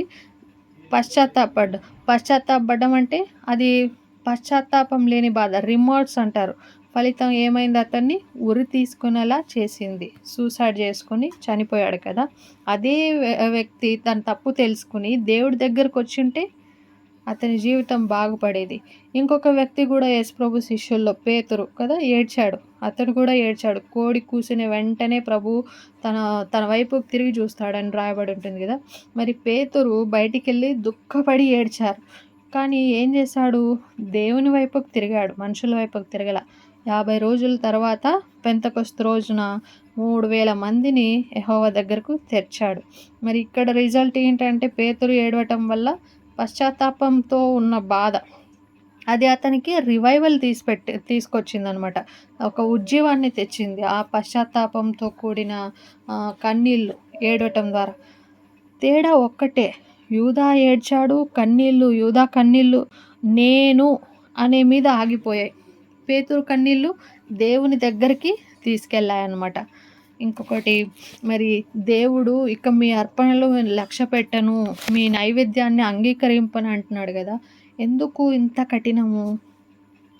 నిజంగా పశ్చాత్తాపడితే 2 కొరింథీయులకు రాసిన పత్రిక 7:10 ఉంటుంది కదండి, మనకు బాగా నోటెడ్ అయిన వాక్యమే. మరి దైవ చిత్తానుసారమైన దుఃఖము రక్షణార్థమైన మారు మనసును కలుగజేస్తుంది కదా. దేవుడు సో దేవుడు కన్నీళ్ళకు వ్యతిరేకం కాదు, కానీ ఈ ఎంప్టీ టీయర్స్కి మాత్రము వ్యతిరేకం. ఇమాజిన్, ఒక పిల్లవాడు టీవీ పగలగొట్టి అమ్మ దగ్గరకు వచ్చి ఏడుస్తాడు, అమ్మ కొత్త టీవీ కొనిపెట్టు అని చెప్పేసి. కానీ తప్పును మాత్రం ఒప్పుకోడు, నేను పగలగొట్టాను సారీ అని మాత్రం చెప్పాడు. అమ్మ ఆ కన్నీళ్ళకి కరిగిపోతుందా? లేదు. ఎందుకంటే మార్పు లేదు కదా. దేవుడు కూడా అంతే. ఆయనకు మన కన్నీటి శబ్దం కాదు, విరిగిన హృదయం కావాలి. విరిగి నలిగిన మనసే దేవునికి ఇష్టమైన బలి కదా. కీర్తనలు 51:17. మనకు ప్రాక్టికల్గా ఎలా అప్లై చేసుకోవచ్చు అంటే చెక్ చేసుకోవాలి. నేను ప్రార్థనలు ఏడుస్తున్నప్పుడు ప్రభువా దేవా నా ప్రాబ్లం తీసేయి అంటున్నానా, లేక దేవా నన్ను మార్చు అంటున్నామా? ఏ విధమైన ప్రార్థన చేస్తున్నాం మనం చెక్ చేసుకోవాలి. మార్పు లేని క్షమాపణ మోసం. మార్పు లేని క్షమాపణ మోసం అన్నమాట. సారీ చెప్పడం ఈజీయే, కానీ మళ్ళీ అదే తప్పు చేయకుండా ఉండటమే నిజమైన పశ్చాత్తాపం కదా. మరి దేవుడు కనికరం చూపుతాడు. మన కన్నీళ్ళు ఖాళీగా ఉన్నా మనం నిజంగా తిరిగితే యెహోవా 2 దినవృత్తాంతం 7:14 ప్రకారం క్షమిస్తాడు, స్వస్థపరుస్తాడు. కన్నీటి చుక్కలు కావు, ఇవి దిక్కు చూపే బాణాలు అనమాట. జూదాని నరకం వైపుకు చూపేయి ఈ కన్నీళ్ళు, పేతురును పరలోకం వైపుకు చూపాయి. మరి మన కన్నీళ్ళు ఎటు చూపిస్తున్నాయి? కన్నీళ్ళు అనేవి నీటి చుక్కలు కాదు, అవి దిక్కు చూపే బాణాలు. కనుక మనం కన్నీరు కారుస్తుంటే మన కన్నీళ్ళు ఎటువైపు చూపిస్తున్నాయి? దేవుని వైపా, పరలోకం వైపా, నరకం వైపా? మనం ఎగ్జామిన్ చేసుకోవాలన్నమాట. తర్వాత 14వ వచనంలో ఎందుకని మీరు అడుగగా, వై క్వశ్చన్ ఆఫ్ గాడ్, దేవుని ప్రశ్న ఎందుకని అడుగుదురు, నీవు బాల్యము నుండి పెండ్లాడిన నీ భార్యకు నీవు ద్రోహివి కనుక. మరి మలాకి 2వ అధ్యాయం 14-16లో దేవుడు విడాకులు ప్లస్ నమ్మక ద్రోహం విషయాల్లో చాలా స్ట్రైట్గా మాట్లాడుతూ ఉన్నాడండి. వై క్వశ్చన్ ఆఫ్ గాడ్, అది ఎందుకని మీరు అడగగా యూదులు అడుగుతా ఉన్నారు, దేవుడు మా కానుకలు ఎందుకు అంగీకరించడం లేదు, ఎందుకు ఆశీర్వదించడం లేదు అని. దేవుని జవాబు ఏంటంటే, ఎందుకంటే నీవు కోవెనెంట్ని బ్రేక్ చేసావు కాబట్టి, నిబంధనను నువ్వు బ్రేక్ చేసావు కాబట్టి నీ యొక్క కానుకలు అంగీకరించట్లేదు, నిన్ను దేవుడు ఆశీర్వదించడం లేదు. మరి గాడ్ ఈజ్ విట్నెస్, హీబ్రూలో ఏద్ అంటారు, ఏద్ అంటారు. లీగల్ విట్నెస్, కోర్టులో సాక్షి. పెళ్లి చేసుకున్నప్పుడు ఇద్దరి మధ్య కాంట్రాక్ట్ కాదు, 3-వే కోవెనెంట్ అనమాట. Husband, wife, God. రిజిస్ట్రార్ దగ్గర సంతకం కంటే దేవుడే స్వయంగా సాక్షి. అందుకే విడాకులు ఇవ్వడం అంటే దేవుని ముందు అబద్ధం ఆడినట్టు అనమాట. తర్వాత బాల్యం నుండి పెండ్లాడిన భార్య, wife of your youth. Israel కాలంలో అరేంజ్ మ్యారేజ్ అయినా మొదటి ప్రేమ, మొదటి వాగ్దానాలను గుర్తు చేస్తూ ఉన్నాడు. ఇప్పుడు వయసు వచ్చింది, అందం తగ్గింది అని చెప్పేసి కొత్త దాన్ని కోసం చూడటము, కొత్త అమ్మాయిని పెళ్లి చేసుకోవటం అనేది ద్రోహము అంటున్నాడు దేవుడు. మళ్ళీ తర్వాత worship problem, not just family problem ఇది. వాళ్ళు బలిపీఠం దగ్గర కన్నీళ్లు కార్చి కానుకలు తెస్తూ ఉన్నారు 13వ వచనంలో, కానీ ఇంట్లో వైఫ్ని మోసం చేస్తున్నారు. దేవుడు అంటున్నాడు, నీ ప్రైవేట్ లైఫ్ పవిత్రం లేకుండా పబ్లిక్లో వర్షిప్ చేయడం అనేది వృధా అని. మొదటి పేతురు పత్రిక 3వ అధ్యాయము 7వ వచనం కూడా అదే చెప్తుంది. భార్యను గౌరవించు, లేకుంటే నీ ప్రార్థనలకు అడ్డం వస్తుంది. Unfaithfulness at home is equal to interference in prayer అనమాట. సో మన ఆత్మను కాచుకోవాలి. గాడ్ యువర్ స్పిరిట్, మలాకి 2వ అధ్యాయము 15వ వచనము 16వ వచనంలో, కాగా మిమ్మును మీరే కాచుకొనుడి, మీ మనస్సులను కాచుకొనుడి అని ఉంది కదా. మరి రూఅక్, హీబ్రూలో రూఅక్ అంటే స్పిరిట్ ప్లస్ బ్రీత్. దేవుడు ఆదాంలోనికి ఊదిందే రూఅక్ అనమాట. నీ ఆత్మ, నీ ఊపిరి, నీ క్యారెక్టర్, దాన్ని కాచుకోవాలి, గార్డ్ చేయాలి. లస్ట్ కానీ, సెల్ఫిష్నెస్ కానీ, గ్రాస్ ఇన్ గ్రీనర్ థింకింగ్ లాంటివి లోపలికి రానియకూడదు. ఒకసారి ఆత్మలో కాంప్రమైజ్ అయితే బయట యాక్షన్ రావటము టైం మ్యాటర్ మాత్రమే. తర్వాత దైవ భయం గల సంతానం. ఇక్కడ దేవుని మెయిన్ గోల్ ఏంటంటే నెక్స్ట్ జనరేషన్, అబ్రహాము, ఇస్సాకు, ఫెయిత్ఫుల్ హోమ్స్ అనమాట, ఫెయిత్ఫుల్ కిడ్స్. తర్వాత బ్రోకెన్ హోమ్, బ్రోకెన్ ఆల్టర్. తల్లిదండ్రులు విడిపోతే పిల్లలు దేవుని మీద నమ్మకం కూడా కోల్పోతారు. నాన్న అమ్మను వదిలేసినట్టే దేవుడు కూడా నన్ను వదిలేస్తాడని ఒక థాట్ అనేది పిల్లల మైండ్లో ఉండిపోతుంది. మరి divorce is equal to violence. Hamas అంటారు, హీబ్రూలో హమాస్ అంటే టెర్రరిస్ట్, వైలెన్స్, క్రూయాలిటీ. దేవుడు డివోర్స్ని ఒక లీగల్ పేపర్గా చూడట్లేదు, ఒక మనిషిని, ఒక కోవెనెంట్ని, ఒక ఫ్యామిలీని చంపేసినట్టు చూస్తున్నాడు. నేను విడాకులను, పరిత్యాగ పత్రికను ద్వేషిస్తా ఉన్నానని దేవుడే చెప్తా ఉన్నాడు. ఇక్కడ దేవుడు అబ్యూజ్ చేయటం లేదా అడల్టరీ కేసెస్ని జస్టిఫై చేయటం లేదు.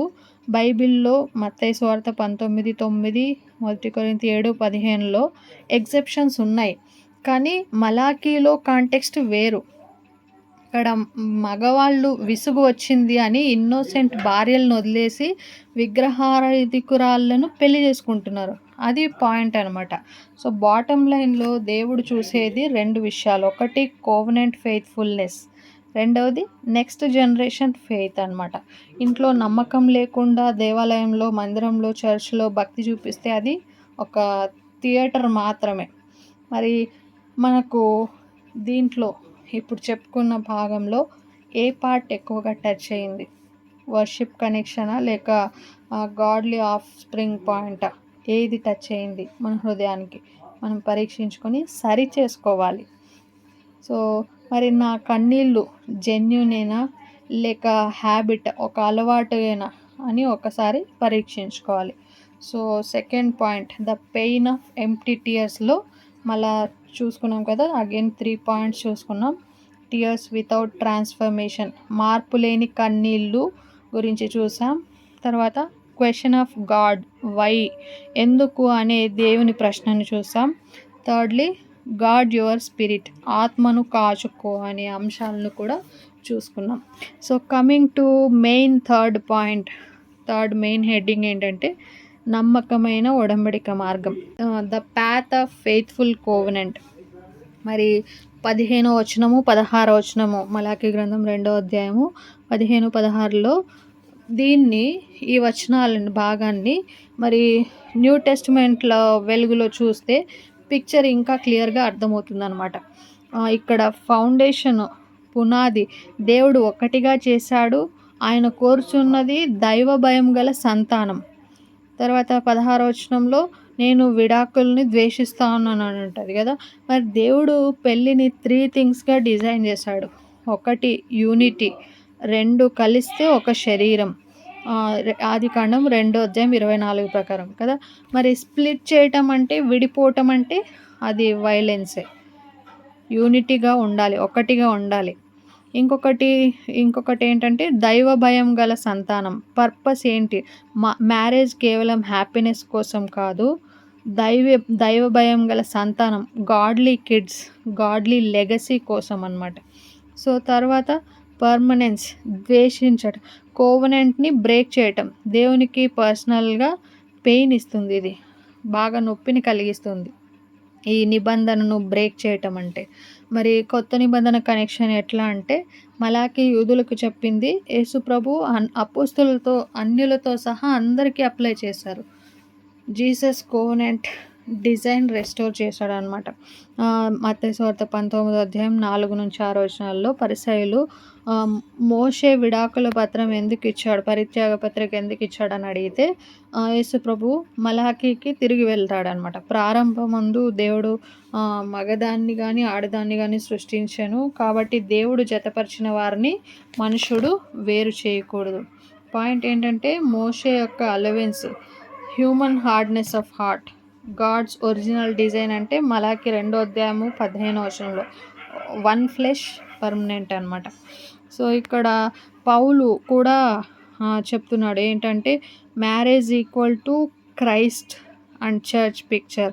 ఎఫెసీ 5వ అధ్యాయం 31-32 వచనాల్లో ఇద్దరు ఒక శరీరం అవుదురు, ఇది క్రీస్తును గూర్చి సంఘంను గూర్చి చెప్పబడిన ఒక గొప్ప మర్మం అని. మలాకీలో ద్రోహము చేయకుడి అంటే నూతన నిబంధనలో క్రీస్తు సంఘాన్ని ఎలా ప్రేమిస్తున్నాడో అలా భర్త భార్యను ప్రేమించటం అన్నమాట. వైఫ్ అన్ఫేత్ఫుల్ అయితే క్రీస్తుని ద్రోహం చేసినట్టే, హస్బెండ్ అన్ఫేత్ఫుల్ అయితే క్రీస్తుని త్యజించినట్టే. మ్యారేజ్ ఇక ఫ్యామిలీ ఇష్యూ కాదు, గాస్పెల్ ఇల్లుస్ట్రేషన్ అవుతుంది. మరి ఇక్కడ ప్రేయర్ లింక్ ఏంటంటే 1 పీటర్ 3వ అధ్యాయము 7వ వచనంలో మలాకీలో బలిపీఠము కానుకలు రిజెక్ట్ అయ్యాయి. పేతురు చెప్తున్నాడు భార్యను బలహీనమైన ఘటంగా ఆనర్ చేయకపోతే ప్రార్థనలకు అడ్డం వస్తుంది అనేది. Vertical relationship with God is equals to horizontal relationship with spouse. 2 separate కాదు, 2 ఒకటే అనమాట. సో ఫైనల్ కోవెనెంట్ పిక్చర్ ఏంటంటే ప్రకటన గ్రంథంలో 21వ అధ్యాయము 2వ వచనము 9వ వచనంలో చూస్తాం. చివర్లో బైబిల్ గ్రంథం చివర్లో కొత్త యెరూషలేము, నూతన యెరూషలేము పెండ్లి కుమార్తె వలె అలంకరింపబడినది అనే మాట కనిపిస్తుంది కదా. గాడ్స్ అల్టిమేట్ డ్రీమ్ అనమాట, ఫెయిత్ఫుల్ బ్రైడ్, నమ్మకమైన వధువు. మలాకీలో అన్ఫెయిత్ఫుల్ ఇజ్రాయెల్ని దేవుడు వార్న్ చేసి హెచ్చరించి, ప్రకటన గ్రంథంలో ఒక నమ్మకమైన సంఘాన్ని సెలబ్రేట్ చేస్తాడనమాట. సో ఇక్కడ the path of faithful covenant, నమ్మకమైన మార్గంను ప్రాక్టికల్గా 3 స్టెప్స్లో చూసుకోవచ్చు అనమాట. ఇక్కడ 15వ వచనంలో చివరిలో ఉంటుంది కదా, ఆత్మ విషయమై జాగ్రత్త పడి కాగా మిమ్మల్ని మీరే జాగ్రత్త చేసుకుని విశ్వాసఘాతకులుగా ఉండకుడి అనే కదా. Guard your ruach, guard your eyes and heart. మరి స్త్రీని కామంతో చూచే ప్రతి వాడు కూడా ఆ స్త్రీతో వ్యభిచారం చేసినట్టే అనేది మత్తయి సువార్త 5వ అధ్యాయంలో చూస్తాం. మరి ఫిజికల్ అఫైర్ కన్నా ముందు హార్ట్ అఫైర్ స్టార్ట్ అవుతుంది. కోవనెంట్ పాత్, కటిటట్ thought level. So guard your words, ఎఫెసీ పత్రిక 4వ అధ్యాయము 29వ వచనంలో చూస్తే మలాకి కాలంలో మగవాళ్ళు విసుగు వచ్చిందని భార్యలను మాటలతో చంపేసేవారు. అయితే అదే కోవనెంట్ పాత్ అనమాట. Build with words, not break with words. మరి గాడ్ యువర్ పర్పస్, కాచుకోవాల్సింది మన first point God your eyes and heart. అంటే మన కళ్ళను, మన మనసును కాచుకోవాలి, తర్వాత మన మాటల్ని కాచుకోవాలి, తర్వాత మన పర్పస్ని కూడా కాచుకోవాలన్నమాట. దైవ భయం గల సంతానం కోసం డైలీ బైబిల్, ప్రేయరు, ఫర్గివ్నెస్ ఇవి పిల్లలకి స్వాస్థ్యంగా ఇచ్చేలా చేసేవి. ఆస్తులు, ప్రాపర్టీ కాదు, విశ్వాసాన్ని మనము ఇన్హెరిటెన్స్గా ఇవ్వాలన్నమాట. సో కోవనెంట్ని కీప్ చేయడంలో రూల్స్తో కాదు, క్రీస్తు వలే ప్రేమతో ఆయన సంఘాన్ని విడవనట్టే మనము కూడా మన స్పౌజెస్ని విడవకూడదు అనమాట. సో మనకు ఈ కొత్త నిబంధన కనెక్షన్లో ఎఫెసీ పత్రిక 5వ అధ్యాయంలో క్రీస్తు సంఘము ఈ మోడల్ ఎలా అర్థమైంది, లేక యేసు చెప్పిన హార్ట్ లెవెల్ ఫెయిత్ఫుల్నెస్ మత్తయి సువార్త 5వ అధ్యాయము 28లో మనకి ఎక్కువ ఛాలెంజింగ్ లాగా ఉందా? ఓకే సరే, ఇక్కడ తర్వాత ఏక శరీరము ఏక లక్ష్యం అనేది కూడా చూద్దాం. మరి శరీరం ఏక లక్ష్యాన్ని పూర్తిగా డీటెయిల్గా చూస్తే ఇక్కడ దేవుడు ఒక్కరినే ఎందుకు సృష్టించాడు? ఆదాము అండ్ హవ్వ. ఆదికాండం 2వ అధ్యాయం 22లో దేవుడు హవ్వను జతపరిచాడనే మాట కదా. షాప్లో నుంచి కొన్నట్టు కాదు, శిల్పాన్ని చెక్కినట్టు. ఆదాముకు ఆప్షన్స్ ఇవ్వలేదు, ఇది చూడు అది చూడు అనలా. ఒకే స్త్రీని తీసుకొచ్చి ఇదిగో నీ ఎదుటి ఎముకకు ఎముక, ఎందుకు ఒక్కటే? మలాకి 2వ అధ్యాయం 15వ వచనంలో జవాబు చెప్తుంది. దైవ భయం గల సంతానం కొరకు. ఇక్కడ ఏముంటుంది? దేవుని సంతతి నొందవలెనని, దేవుని చేత సంతతి నొందవలెనని. మరి దేవునికి జనాభా పెంచడం ముఖ్యం కాదు, గుణము ఉన్న తరం రావడము ముఖ్యం అన్నమాట. ఒక తండ్రి, ఒక తల్లి, విడిపోని ఇల్లు, ఇదే దేవుని యొక్క స్కూల్ అనమాట, సండే స్కూల్. ఇక్కడే పిల్లలు యేసు పోలికను నేర్చుకుంటారు సండే స్కూల్లో కదా. మరి 5 మంది భార్యలు ఉంటే పిల్లలు ఎక్కువ పుడతారు, కానీ క్రమశిక్షణ, బాధ్యత, ఏకత్వము ఇవన్నీ కూడా పోతాయి. అందుకే దేవుడు క్వాంటిటీ కాదు క్వాలిటీ చూస్తాడనమాట. తర్వాత పెళ్ళి యొక్క లక్ష్యం సంతోషం కాదు, వారసత్వం. ఈ రోజుల్లో ప్రపంచం చెప్పేది ఏంటంటే నువ్వు హ్యాపీగా లేకుంటే విడిపో, నీ యొక్క సంతోషం ముఖ్యం, నీ లైఫ్ నీది, నీకు నచ్చినట్టుగా ఉండు, నువ్వు ఇంకొకరి కింద బానిసగా బ్రతకడం ఏంటి, వాళ్ళతో మాటలు పడనవసరం లేదు, నువ్వు విడిపో, నువ్వు హ్యాపీగా నీ భర్తతో కానీ నీ భార్యతో కానీ లేకపోతే హ్యాపీగా వదిలేసేయి, డివోర్స్ ఇచ్చేసే అనేది ప్రపంచం చెప్పే మాట. మరి బైబిల్ చెప్పేది ఏంటంటే నువ్వు పరిశుద్ధంగా ఉండటం ముఖ్యం, నీ ఇంట్లో నుంచి క్రీస్తు పోలిక ఉన్న పిల్లలు రావాలి, దేవుని చేత సంతతి నొందాలి అని చెప్పేసి. సో ఇక్కడ 3 మెట్లు ఉన్నాయి చూడండి. సంతోషం, హ్యాపీనెస్, ఇది ఒక ఫీలింగ్. జీతం వచ్చినప్పుడు ఉంటుంది, బిల్లులు వచ్చినప్పుడు పోతుంది, ఈఎంఐలు కానీ ఏమైనా కానీ. సో పిల్లలు ఏడ్చినప్పుడు పోతుంది, ఫీలింగ్ మీదనే పెళ్ళి నిలబడదు. తర్వాత వారసత్వం, లెగసీ, ఇల్లు, ఆస్తి, పేరు ఇవన్నీ కూడా ఒకరోజు పోతాయి. లూకాసు వార్త 12వ అధ్యాయం 20వ వచనంలో చూస్తాం కదా, వెర్రివాడ ఈ రాత్రే నీ ప్రాణాన్ని అడుగుతానని, తీసివేయబడుతుంది నీ ప్రాణం అని. సో మరి మన లెగసీ ఏ విధంగా ఉంది? క్రీస్తు వంటి పిల్లలు, ఇది శాశ్వతమైనది అనమాట. మరి మన కూతుర్లు కానీ, కుమార్తెలు కానీ, కొడుకులు కానీ యేసును ప్రేమిస్తే అది 100 జనరేషన్స్కి వెళ్తుంది అనమాట.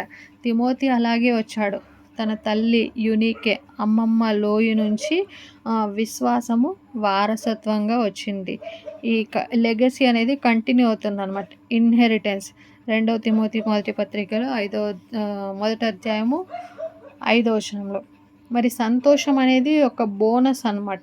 వారసత్వం అనేది ఒక టూల్, కానీ మెయిన్ టార్గెట్ ఏంటంటే మన ఇంటి నుండి దేవుని రాజ్యానికి సైనికులు వెళ్ళాలి.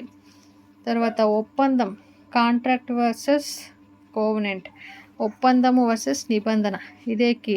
మరి ప్రయోజనాలు ఆగిపోయినప్పుడు ఒప్పందం తెగిపోతుంది, కానీ నిబంధన నిలుస్తుంది కనుక వాగ్దానాలు నిలుస్తాయి. దీన్ని సింపుల్గా అర్థం చేసుకోవాలంటే ఒప్పందము లేదా కాంట్రాక్ట్, నిబంధన కోవెనెంట్. నువ్వు నాకు వంట చేస్తే నేను నీకు డబ్బులు ఇస్తా అనేది. నువ్వు వంట చేసినా చేయకపోయినా నేను నీ భర్తనే అంట. మరి లాభం లేకుంటే క్యాన్సల్, వాగ్దానం ఉన్నంత వరకు క్యాన్సల్ లేదు. ఇలా ఉంటుంది ఈ లోక బంధాలు చూసుకుంటే. ప్రపంచంలో ఒక లెక్క, దేవునికి ఒక లెక్క. ఆమె గౌరవం ఇవ్వట్లేదు, అందం పోయింది, బెనిఫిట్స్ ఏం లేవు, అందుకే డివోర్స్ కావాలని ప్రపంచం చెప్తే, మరి దేవుని లెక్క నువ్వు బలిపీఠం దగ్గర వాగ్దానం చేసావు, ఆమె బిహేవియర్ మీద కాదు, నా మాట మీదనే నీ పెళ్ళి నిలబడాలి అనేది. సో అందుకే హోషేయ ప్రవక్త స్టోరీ చూస్తే అక్కడ మరి భార్య గోమెరు వేశ్యగా పోయినా సరే దేవుడు వెళ్ళి మళ్ళీ కొనుక్కొని ప్రేమించు అంటున్నాడు. ఆమె గోమెరు గురించి మనకు తెలుసు, హోషేయ 3వ అధ్యాయంలో మొదటి వచనంలో. ఎందుకు? అది నిబంధన. ఒకసారి భార్యగా చేసుకున్నాక ఆమె ఎలాంటిదైనా సరే మళ్ళా మనం ప్రేమించాలి. యేసు కూడా అదే చేశాడు. మనము ఆయనకు ద్రోహం చేసిన సిలువ మీద తండ్రి వీరిని క్షమించు అన్నాడు. అదే కోవెనెంట్ యొక్క లవ్ అన్నమాట. ఏక శరీరము, ఏక లక్ష్యం, ఇద్దరు ఏక శరీరం అవుతురు అన్నప్పుడు ఆదికాండం 2వ అధ్యాయం 24వ వచనంలో. అంటే అది ఏక శరీరం అంటే ఏక దృష్టి, ఏక పోరాటము, ఏక లెక్క, 1 విజన్, 1 ఫైట్, 1 స్కోర్ అన్నమాట. మేమును మా ఇంటి వారును యెహోవాను సేవించేదము అని యెహోషువ చెప్తాడు కదా. మరి మన ఇల్లు ఎవరి కోసం? దేవుని కోసం అనేది మన జవాబు ఉండాలి. మన పోరాటం రక్తమాంసములతో కాదు. ఎఫెసీ పత్రిక 6వ అధ్యాయం 12వ వచనం. శత్రువుతో, సాతానుతో. అతని టార్గెట్ ఏంటి అంటే కుటుంబాలను నాశనం చేయడం, కుటుంబాలను విడగొట్టడం. మార్కు 10:9 ప్రకారం సాతాను యొక్క టార్గెట్. సో మరి 1 స్కోర్, ఏక లెక్క అంటే మన పిల్లలు యేసుని తెలుసుకున్నారా, బైబిల్ చదువుతున్నారా? ఇదే ఫైనల్ స్కోర్ బోర్డ్ అనమాట. భార్య ఒక టీము, భర్త ఒక టీము కాదు, ఇద్దరు ఒకే టీం, ఒకే జెర్సీ, అదే క్రీస్తు అనమాట. మరి చివరిగా జాగ్రత్త పడుడి, నోటిని కాచుకొనుడి, మీ మనసులని కాచుకొనుడి. గాడ్ యువర్ స్పిరిట్ అంటుంది కదా 16వ వచనంలో. పెళ్లి రోజు ప్రమాణం చేయటం కాదు, ఐ డూ అని చెప్పడం కాదు, స్టార్ట్ మాత్రమే. ప్రతిరోజు కోపం వచ్చినా, అలసట వచ్చినా మళ్ళీ ఐ డూ అని చెప్పాలి. క్షమాపణతో, సహనంతో, త్యాగంతో. క్రీస్తు పోలిక పిల్లలు యాక్సిడెంట్గా పుట్టారు. ప్రార్థన, మాట, క్రమశిక్షణ, ఉదాహరణ, వీటన్నిటితో కలిపి కట్టాలన్నమాట. మరి మనకు ఈ 3 దాంట్లలో ఏది ఇంట్లో ప్రాక్టీస్ చేయటం కష్టంగా ఉంది? ఏకదృష్టియా, ఒప్పందం కాదు, నిబంధన అనే మైండ్ సెట్, పిల్లల spiritual training, contract breaks when benefits stop. So చెప్పుకున్నాం కదా ఇందాక, ప్రయోజనాలు ఆగిపోయినప్పుడు ఒప్పందం అనేది తెగిపోతుంది, కానీ నిబంధన అనేది నిలుస్తుంది. కాబట్టి వాగ్దానాలు ఎప్పటికీ నిలుస్తాయి. ఆమేన్. మరి దేవుడు విడాకులను అనేది ద్వేషిస్తాడు, కానీ రెస్టోరేషన్ని ప్రేమిస్తాడు. పరిత్యజించుట, బలాత్కారంతో నింపుట అంటాడు కదా. బట్ గమనించండి, God hates divorce but he loves divorcees. విడాకులు తీసుకున్న వారిని ఆయన ప్రేమిస్తాడు, కానీ విడాకులని దేవుడు ద్వేషిస్తాడు. హోషేయ బుక్ చదవండి. గోమెరు తప్పు చేసినా కూడా హోషేయ ఆమెని కొన్నాడు. This is called gospel picture. అదే సువార్త చిత్రం అన్నమాట. మరి శుద్ధమైన చేతులతో బలిపీఠం దగ్గరకు రాండి అని ప్రభు ఆహ్వానిస్తూ ఉన్నాడు. పాపులారా, మీ చేతులు శుభ్రం చేసుకోండి. బలిపీఠం దగ్గర ఏడుపు తప్పు కాదు, బట్ ఆ ఏడుపు కీర్తనలు 51 ప్రకారం దావీదు యొక్క కన్నీళ్ళు లాగా ఉండాలి. Create in me a clean heart O God. దేవా నాలో శుద్ధ హృదయము కలుగజేయము. షూ, హీబ్రూలో షూ అనే మాటకి రిటర్న్, తిరిగిరా, రిపెంట్, పశ్చాత్తాపడు అనే అర్థాలు వస్తాయి. SHUV, షూ అంటే రిటర్న్, తిరిగిరా, లేదా రిపెంట్, పశ్చాత్తాపడు అనే 2 అర్థాలు వస్తాయన్నమాట. ఈరోజు బలిపీఠ పిలుపు అంటే ఒక ఎమోషన్ కాదు, ఒడంబడిక యొక్క రెన్యువల్, పునరుద్ధరణ. మరి ప్రభువా నేను నమ్మక ద్రోహం చేశాను, కానీ నీవు నమ్మకంగా ఉన్నావు, నాతో నమ్మకంగా ఉన్నావని. మరి మనం వర్టికల్ కోవెనెంట్, హారిజంటల్ కోవెనెంట్, తర్వాత ఇంటర్నల్ కోవెనెంట్ ద్వారా మనము అప్లై చేసుకోవచ్చు.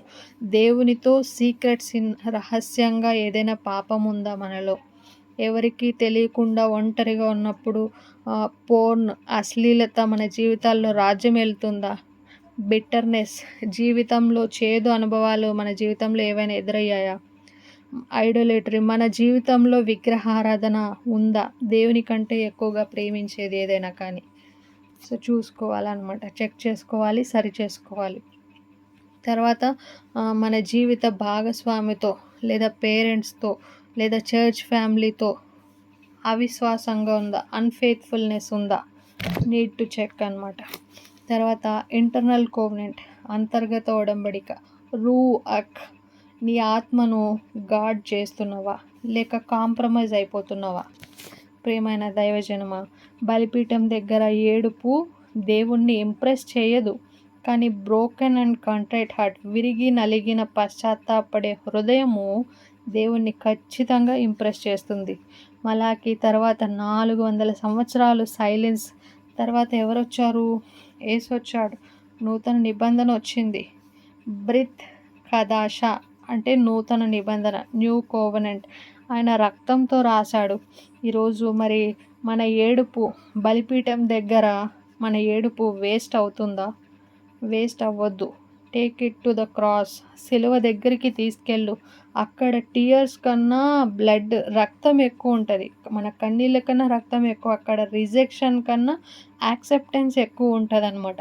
కాబట్టి కళ్ళు మూసుకోండి. పరిశుద్ధాత్మ నిన్ను ఏ ఏరియాలో కన్విక్ట్ చేస్తున్నాడో, ఆయన ఒప్పింపజేస్తున్నాడో ఆయనకు చెప్పండి. ప్రవ్వా నా యొక్క నిబంధనని రిస్టోర్ చేయి, నా టీయర్స్కి ఒక అర్థం ఇవ్వు, నా రువాక్ని గాడ్ చేయి ప్రవ్వా అని మనము కళ్ళు మూసుకొని 2 నిమిషాల్లో ఎవరికి వారమే పరీక్షించుకుందాం. బలిపీఠం దగ్గర మనము ప్రవ్వా నా కన్నీళ్ళు వ్యర్థంగా వస్తున్నాయా, నా కన్నీళ్ళు నీకు పశ్చాత్తాపం హృదయంతో రావట్లేదని అర్థమవుతుందా, మనల్ని మనము పరీక్షించుకుందాం. అట్లు బలిపీఠం దగ్గర మన ఏడుపు ఏ విధంగా ఉన్నదో ఒకసారి చెక్ చేసుకుందాం. The lord bless you and keep you, lift up his countenance upon you. సంఖ్యాకాండం 6:24-26 ప్రకారం కోవెనెంట్ కీపింగ్ గాడ్ మనలందరినీ బ్లెస్ చేయనుగాక. ఆమేన్. ప్రార్థన చేసుకుందాం. దయచేసి ఎవరైనా ప్రేరేపించబడిన వారు ప్రార్థన చేయగలరు. బలిపీఠం దగ్గర మన ఏడుపు ఏ విధంగా ఉన్నది, దేవుడు మనతో ఏమైనా మాట్లాడి ఉంటే మరి ప్రార్థించండి. ప్రార్థన. ప్రేమ నమ్మకం గలమైపి పరలోకపు తండ్రి, మీ ఘనమైన శ్రేష్టమైన నామమునకై మీకే వేలాది వందనాలు, స్తుతులు చెల్లిస్తూ ఉన్నాం. ప్రవ్వా నాయన రాత్రికాల సమయంలో ప్రభా నీ దైవ సౌకర్యాలు అయిన అక్క ద్వారా ప్రభా కొన్ని మాటలను మాకు తెలియజేసిన విధానము కొరకు వందనాలు. ప్రభా బలిపీఠము దగ్గర మా ఏడుపు ఎలా ఉందో అయా మాకు తెలియజేసిన విధానము కొరకు వందనాలు. ఎవరి హృదయంలో ఏ విధంగా అయినా మీరు తెలియజేశారో అయా వారిని బట్టి అయా మేము స్తుతిస్తూ ఉన్నాం. ప్రభా నాయన మా యొక్క ఏడుపు అయా రోదన కలిగి ఉన్నాము, అయినప్పటికీ అది అయా నకిలీదిగా లేదా నాయన దొంగతనముగా లేదో నాయన మా యొక్క జీవితాలలో అదొక ద్రోహముగా మేము ఉన్నామేమో, దయతో క్షమించండి అయ్యా. మా ఏడుపు ఇప్పటి వరకు ప్రభా అది నిజమైనది కాదేమో ప్రభా, దయతో క్షమించండి ప్రభా. మీకు వందనాలు ప్రభా నాయన. ఈ యొక్క బలిపీఠము దగ్గర దేవా నాయన అయా మా యొక్క ఏడుపు అయా స్వచ్ఛమైనదిగా ఉండుటకు అయా నీకు ఇష్టపూర్వకంగా ఉండుటకు ప్రభు అటువంటి అయా నాయన కన్నీటితో మేము ప్రార్థించే వారిగా, కన్నీటితో అడిగే వారిగా మేము ఉండటకు సహాయం చేయండి ప్రభా.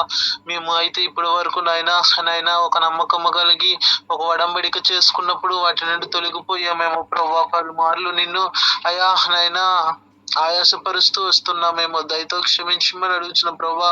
నైనా అపవిత్రమైనవి ఏమైనా మేము ప్రభా నీకు అర్పిస్తూ ఉన్నామేమో ప్రభా, దయతో క్షమించమని అడుగుచున్నాం ప్రభా. ఈ దినము చెప్పబడిన మాటలను ప్రభా మా హృదయాలలో అయా దర్శించుకునే వారికి మేము ఉండటకు సహాయం చేయండి ప్రభా. నిజమే అయా నైనా మేము ఈ యొక్క దినాలలో ప్రభా నైనా మాలోని ప్రభా విశ్వాసం లేకుండా ప్రభా మేము ఉంటున్నామేమో ప్రభా, సహాయం చేయండి. నీ సంగమనకు అయ్యా నాయన మేము విశ్వాసఘాతకులుగానే ఉంటున్నాం మేము ప్రభా. నాయన అన్య దేవతలను పూజించే వారిగా, అన్య దేవత ఆచారాలను పాటించే వారిగా ఉంటున్నాం మేము ప్రభా. అయా మమ్మల్ని అందరినీ మీరు జ్ఞాపకం చేసుకోమని అడుగుచిన వారు, ముఖ్యంగా అయా నన్ను కూడా జ్ఞాపకం చేసుకోండి. అయా నీ యందు భయభక్తులు కలిగి జీవించుటకు సహాయం చేయండి ప్రభా. నాయన అయా మేము అర్పించే ప్రతి అర్పణ కానీ ప్రభా, మా యొక్క ఆలోచనలు కానీ ప్రభా అవి న్యాయమైనవిగా, పవిత్రమైనవిగా ఉండుటకు ప్రభా మమ్మల్ని మేము కాపాడుకున్నటకు సహాయం చేయండి. అయా శరీర సంబంధమైనవి అయా నైనా ఆత్మను ప్రభా నైనా మేము యొక్క శరీర సంబంధమైన వ్యభిచారము కానీ అయా ఆత్మ సంబంధమైన అయానైనా వ్యభిచారములు కానీ మేము చేయకున్నట్లు సహాయము చేయమని అడుగుతున్నాను ప్రభా. స్పిరిచువల్ గా మమ్మల్ని మేము ప్రభా ఉండటకు సహాయం చేయండి. అయా మాలో మోసం లేకుండా అయా నిన్ను మోసపరిచే వారిగా, ద్రోహులుగా నైనా మేము ఉండకున్నట్లు సహాయం చేయండి. అయా నిన్ను వెంబడించే వారిగా, నిన్ను స్తుతించే వారిగా, నిన్ను గణపరిచే వారిగా నైనా మేము ఉండటకు సహాయం చేయండి ప్రభు. చెప్పబడిన ప్రభు ఈ యొక్క వాక్యములో అయా మాతో మాట్లాడిన ప్రతి ఒక్క మాటను మీరు జ్ఞాపకం చేసుకోమని అడుగుతున్నా. అయా మా బలిపీఠములను అయా నైనా ఎలా కట్టుకోవాలో మాకు తెలియచేయండి ప్రభు. బలిపీఠము దగ్గర ఎటువంటి కన్నీరుని విడవాలో ప్రభా, నేను ఏది విడిస్తే ప్రభు నువ్వు అంగీకరిస్తావో ప్రభు, అటువంటి ఏడ్పును ప్రభు మేము చేయుటకు దానికి తగిన నేను మాతో మాట్లాడిన ప్రతి ఒక్క మాటను బట్టి ప్రభు మీకు వందనాలు చెల్లిస్తున్నాం. అధ్యాయం అన్నిటిలో ప్రభా నైనా మేము అయా చదువుచూ ఉండగా ప్రభు మాతో మీరు మాట్లాడిన ప్రతి ఒక్క మాటను బట్టి ప్రభు నీ సన్నిధిలో ఒప్పుకొని చూన్నాం. అయ్యా ఒకవేళ అలాగా ఆయాసకరంగా మేము ఉన్నట్లయితే దయతో మమ్మల్ని క్షమించి ప్రభు నైనా నీ బలిపీఠము దగ్గర మేము ఉండినట్లు సహాయం చేయండి. కన్నీటితో అయా విశ్వాసముతో ప్రభు పెదవుల నుండి వచ్చే ప్రార్థన మానక నైనా మీరు అంగీకరించకుండా ఉంటారు ప్రభు. హృదయం నుండి వచ్చే ప్రార్థనే మీకు ఇష్టము ప్రభు. అటువంటి ప్రార్థనలు కలిగి ఉండుటకు సహాయం చేయమని ప్రభు ఆయన ఇంతవరకు మాకు తోడుగా ఉన్నారు. మీకు వందనాలు. చెప్పబడిన వాక్యమును బట్టి మీరే మహిమ ఘనత పొందుకోమని అడుగుచున్నాం ప్రభు. నడిపించిన అయా సిస్టర్ ను బట్టి కూడా ప్రభు మేము ప్రార్థిస్తున్నాం. బిడ్డకి ఇంకొన ప్రభు మంచి ఆత్మతో నింపి ప్రభు నీ ఆత్మను ప్రభు బిడ్డపై ఉంచి అనేకమైన మర్మములు ప్రభు మాకు తెలియజేయుటకు ప్రభు నాయన తద్వారా మేము కూడా అనేకులకు తెలియజేయుటకు సహాయము చేయమని అడుగుతున్నాం. ఈ కుమార్తెను దీవించండి, ఆశీర్వదించండి. ఇంకొన ప్రభు నీ ఆత్మతో నింపమని అడుగుచున్నాం ప్రభు. మీకు వందనాలు ప్రభు. ఇక్కడ విన్న బిడ్డలందరినీ మీరు దీవించండి, ఆశీర్వదించండి ప్రభా. అయ్యా నాయన ఇంకా ఎన్నో ప్రభా ఇటువంటి మర్మములు మేము తెలుసుకొని ప్రభా దాని ప్రకారం జీవించినట్లు ఈ రాకడ సమయంలో మాకు మేము సిద్ధపడినట్లు మాతో పాటు కుటుంబము సంఘము కూడా సిద్ధపడి అయా నాయన నీ సన్నిధిని ప్రభా మేమందరము కూడి లేపబడే కృపను అందరికీ దయచేయమని, ఇంకా ఏమైనా తప్పిదమ్ములు ఉంటే నీ రాకడ సమయంలోపే అయా అన్నిటిని మేము సరి చేసుకునే వారికి ఉండేటకు సహాయము చేయమని ప్రభా ఇంతవరకు తోడుగా ఉన్నారు. ఆయన ముందున్న సమయం మీకు అప్పగించుకుంటూ మా ప్రియ రక్షకుడేసే నామంలో ఈ ప్రార్థన సమర్పించుకొని క్షణాము తండ్రి. ఆమేన్. Thank you brother. అందరికీ praise the lord. Thank you so much for joining.